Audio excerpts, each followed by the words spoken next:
আমরা কিছুক্ষণ আগে আম গাছের থিওরির মাধ্যমে আসলে অন্বয় থেকে আসলে কিভাবে ফাংশন হয় কি হয় না সেই বিষয়টা দেখে আসছি। এখন আমরা আসলে প্র্যাকটিক্যালি চিন্তা করি পরীক্ষায় আসলে কিরকম আসতে পারে, এমসিকিউতে কিরকম আসতে পারে। এরকম একটা বিগত বছরে আসা একটা প্রশ্ন আমরা দেখি। দেখো তোমাকে বলছে y equal plus minus root over x minus four, অন্যটি কি ফাংশন? ওকে, আমরা একটু দেখি চলে। আমার ইচ্ছে হচ্ছে আমরা x এর যে কোনো মান নিতে পারো, তোমার চাইলে তোমরা যে কোনো মান নিয়ে দেখতে পারো। মনে করো আমার ইচ্ছে হচ্ছে আমি x এর মান নিলাম হচ্ছে স্যার 20। কি নিলাম স্যার? x এর মান নিলাম 20। এখন তুমি যখন x এর মানটা আসলে এখানে বসাই দিবা, যখন তুমি x এর মানটা এখানে বসাই দিবা এই ফাংশনে, দেখো y ইকুয়াল হচ্ছে কি প্লাস মাইনাস রুট ওভার, এই যে x এর জায়গায় আমরা কি বসাই দিচ্ছি 20 বসাই দিচ্ছি, আর এখানে কত আছে 4।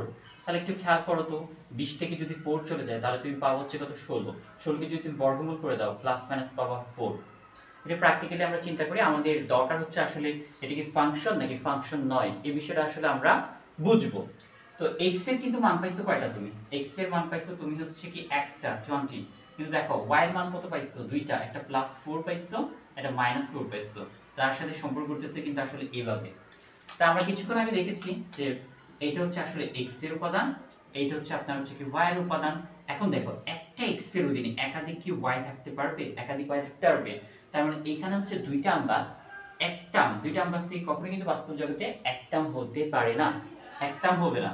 ঠিক আছে, দুইটা আম গাছ থেকে একটা আম হচ্ছে কি হবে না। তার মানে হচ্ছে আমি এখানে এই কথা বলতে পারি যে এটা একটা ফাংশন নয়, কারণ একটা x এর অধীনে একাধিক y থাকতে পারে না। তার মানে এটা হচ্ছে কি ফাংশন নয়।